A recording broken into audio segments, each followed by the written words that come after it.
Kelompok 10 Hadis Tarbawi, yaitu pertama Tri Nur Mahmudi dan saya Muhammad Sabri, dengan dosen pengampu kita Pak Alhani SPDI MPDI, dengan judul yang akan kami bawakan, Hakikat Kurikulum dalam Pendidikan Islam. Terima kasih dan selamat menyaksikan. Assalamualaikum warahmatullahi wabarakatuh. Perkenalkan, nama saya Tri Nur Mahmudi. Saya dari kelompok 10. Saya akan melanjutkan poin C dari makalah kami, yaitu tentang karakteristik kurikulum pendidikan Islam. Secara umum, karakteristik pendidikan Islam adalah pencerminan nilai-nilai Islami yang dihasilkan dari pemikiran, kefilsafatan, dan termanifestasi dalam suatu seluruh aktivitas dan kegiatan pendidikan dalam prakteknya. Dalam konteks ini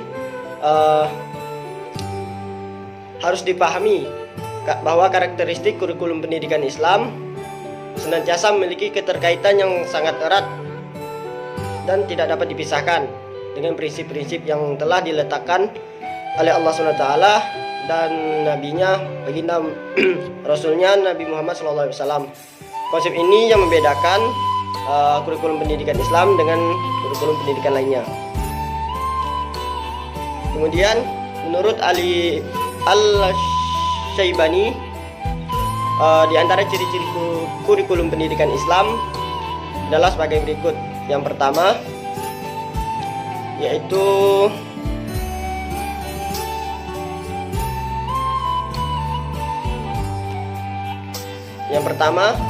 mementingkan tujuan agama dan akhlak dalam berbagai hal seperti tujuan dan kandungan, kaedah, alat, dan tekniknya.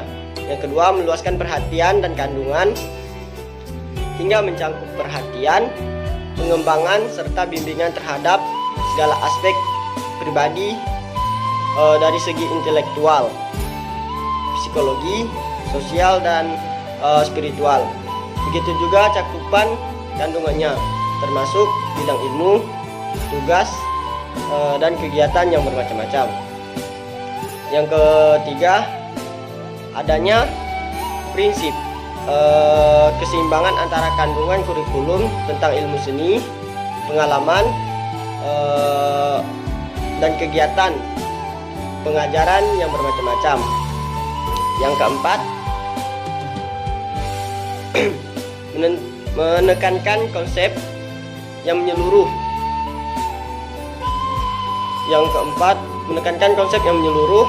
Dan keseimbangan pada kandungan yang tidak hanya terbatas pada ilmu-ilmu teoritis, baik yang bersifat akli maupun nakli, tetapi juga meliputi seni halus, aktivitas pendidikan jasmani, latihan militer, teknik pertukangan, dan bahasa asing. Yang kelima, keterkaitan antara kurikulum pendidikan Islam dengan minat, kemampuan, keperluan, dan perbedaan individual di antara siswa. Di samping itu juga keterkaitan dengan alam sekitar, budaya, dan sosial di mana kurikulum itu dilaksanakan. Karakteristik kurikulum sebagai program pendidikan Islam sebagaimana yang dikemukakan di atas, selanjutnya tidak hanya menempatkan anak didik sebagai objek didik, melainkan juga sebagai subjek didik yang sedang mengembangkan diri menuju kedewasaan sesuai dengan konsep Islam.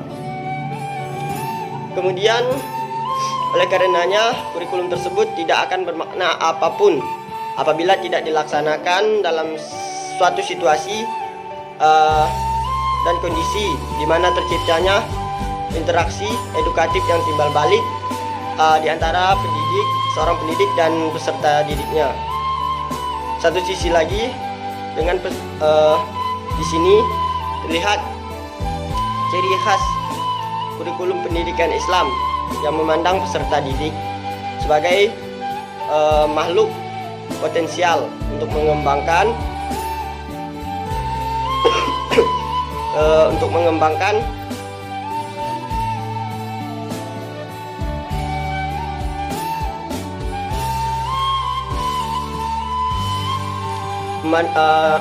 dalam pandangan khusus atau khas kurikulum di pendidikan Islam memandang peserta didik itu sebagai makhluk yang potensial untuk mengembangkan dirinya sendiri melalui berbagai aktivitas kependidikan. Lalu, pendidikan dan seluruh komponen pendidikan lainnya termasuk kurikulum hanya merupakan media atau sarana yang menciptakan situasi dan kondisi yang memungkinkan bagi proses pengembangan untuk peserta didik. Mungkin cukup sekian dari saya. Wabillahi taufiq hidayah. Wassalamualaikum warahmatullahi wabarakatuh. Assalamualaikum warahmatullahi wabarakatuh. Baiklah, perkenalkan saya Muhammad Sabri, saya dari kelompok 10. Di sini saya akan menjelaskan tentang hakikat kurikulum dan pendidikan Islam. Yang akan saya sampaikan di sini adalah hakikat kurikulum dalam pendidikan Islam. Pengertian kurikulum dalam pendidikan Islam.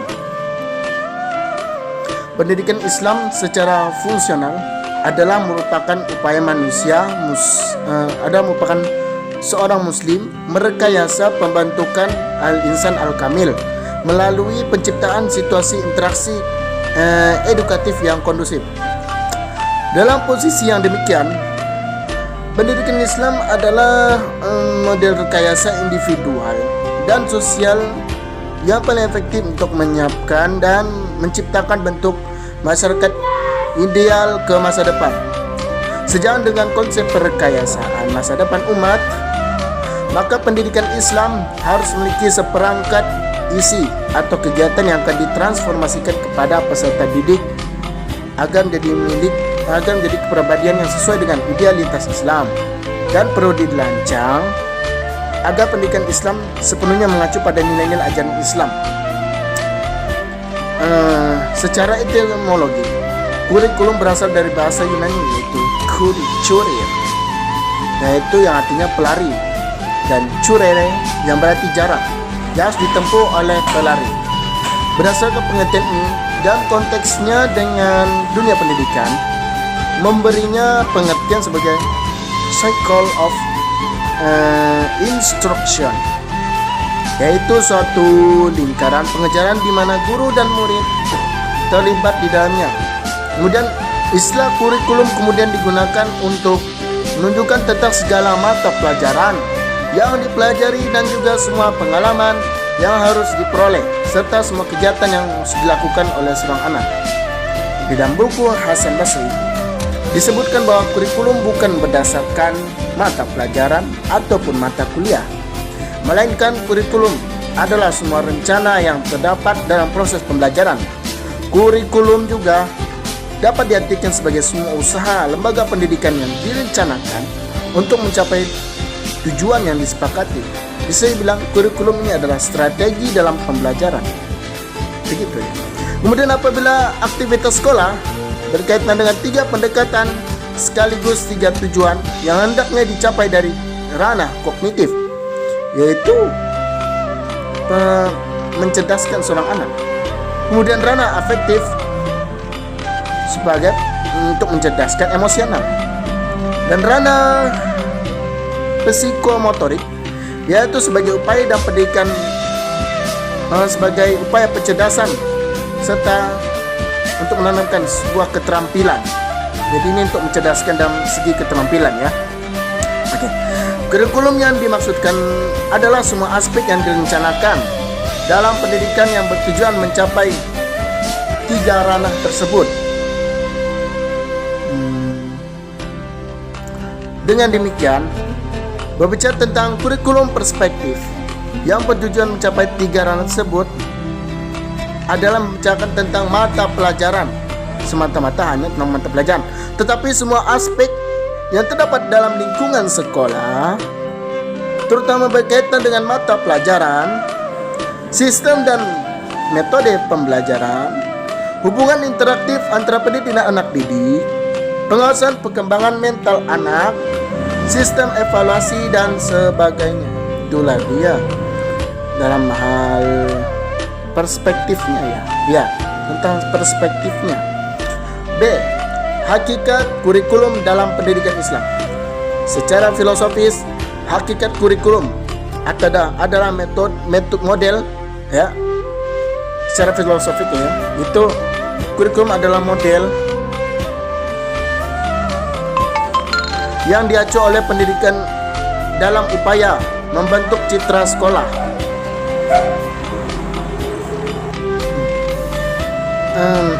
Jadi kurikulum dengan pengertian di atas memberikan indikasi bahwa pedoman rencana pembelajaran tidak bersifat kaku. Kurikulum yang baik adalah dinamis, aktual, teoritis, dan aplikatif. Sebagaimana tujuan yang hendak dicapai dalam pendidikan, misalnya pendidikan bertujuan meningkatkan penguasaan pengetahuan siswa, kemudian juga sebagai pengembangan pribadi seorang siswa, kemampuan sosial ataupun kemampuan keterampilan. Dengan tujuan tersebut, sudah tentu kurikulum harus diarahkan untuk mencapainya. Suatu kurikulum pendidikan, termasuknya pendidikan Islam, hendaknya mengandung beberapa unsur utama seperti tujuan, isi mata pelajaran, metode mengajar dan penilaian. Kesemuanya harus tersusun dan mengacu pada asas-asas pembentuk kurikulum pendidikan. Muhammad Al-Tomi Al-Syaibani mengemukakan bahwa asas-asas umum yang menjadi landasan pembentukan kurikulum dan pendidikan Islam ada 7. Pertama, asas agama. Seluruh sistem yang ada dalam masyarakat Islam, termasuk sistem pendidikannya, harus meletakkan dasar falsafah, tujuan, dan kurikulumnya pada ajaran Islam yang meliputi akidah, ibadah, muamalah, dan hubungan-hubungan yang berlaku di dalam masyarakat. Kemudian yang kedua adalah asas falsafah. Dasar ini memberikan arah dan kompas tujuan pendidikan Islam dengan dasar filosofis, sehingga susunan kurikulum pendidikan Islam mengandung suatu kebenaran, terutama dari sisi nilai-nilai sebagai pandangan hidup yang diyakini kebenarannya. Yang ketiga, asas psikologis. Asas ini memberikan arti bahwa kurikulum pendidikan Islam itu hendaknya dengan mempertimbangkan tahapannya, sehingga tahapan pertumbuhan dan perkembangan anak didik itu menjadi seimbang dan selaras. Keempat, asas sosial. Pembentukan kurikulum pendidikan Islam harus mengacu ke arah realisasi individu dalam masyarakat. Pola yang demikian ini berarti bahwa semua kecenderungan dan perubahan yang telah dan bakal terjadi dalam perkembangan masyarakat manusia harus mendapatkan tempat dalam kurikulum pendidikan Islam tersebut. Ini dimaksudkan dalam bisa bilang itu outputnya, jika seseorang anak murid sudah keluar dari sekolah, maka dia paling tidak itu bisa memberikan manfaat dan juga bisa mengajarkan pendidikan Islam yang telah dia pelajari kepada masyarakat, sehingga dia menjadi orang yang berguna. Jadi berdasarkan asas-asas yang ada di atas tadi, maka kurikulum pendidikan Islam menurut An-Nahlawi harus pula memenuhi kriteria sebagai berikut. Pertama, sistem dan perkembangan kurikulum hendaknya selaras dengan fitrah insani, sehingga memiliki peluang untuk mensucikannya dan menjaganya dari penyimpangan serta menyelamatkannya. Kedua, kurikulum hendaknya diarahkan untuk mencapai tujuan akhir pendidikan Islam, yaitu ikhlas, taat dan beribadah pada Allah, di samping merealisasikan tujuan aspek psikis, fisik, sosial, dan budaya maupun intelektual. 3. Pentahapan serta pengkhususan kurikulum hendaknya memperhatikan periodisasi perkembangan peserta didik maupun unisitas, yaitu kekhasannya, terutama karakteristik anak-anak dan jenis kelamin. 4. Dalam berbagai pelaksanaan aktivitas contoh dan nas yang ada dalam kurikulum harus memelihara kebutuhan nyata kehidupan masyarakat dengan tetap bertopeng pada cita ideal Islami seperti rasa syukur dan harga diri sebagai umat Islam. Kelima, secara keseluruhan struktur dan organisasinya hendaknya tidak bertentangan dan tidak menimbulkan pertentangan pada pola hidup Islami. Keenam, hendaknya kurikulum bersifat realistik atau dapat dilaksanakan dengan maaf ya, saya ulang lagi dari 6. Hendaknya kurikulum itu bersifat realistik atau dapat dilaksanakan sesuai dengan situasi dan kondisi dalam kehidupan agama, kehidupan negara tertentu. 7. Hendaknya metode pendidikan atau pengajaran dalam kurikulum bersifat luas sehingga dapat disesuaikan dengan berbagai situasi dan kondisi serta perbedaan individual, minat serta kemampuan siswa untuk menangkap dan mengolah bahan pelajaran. 8. Hendaknya kurikulum ini efektif dalam arti berisikan nilai edukatif yang dapat membentuk afektif, yaitu dalam sikap Islami dalam kepribadian anak. 9. Kurikulum harus memperhatikan aspek-aspek tingkah laku amalia Islam seperti pendidikan untuk berjihad dan dakwah Islamnya serta membangun masyarakat muslim di lingkungan sekolah.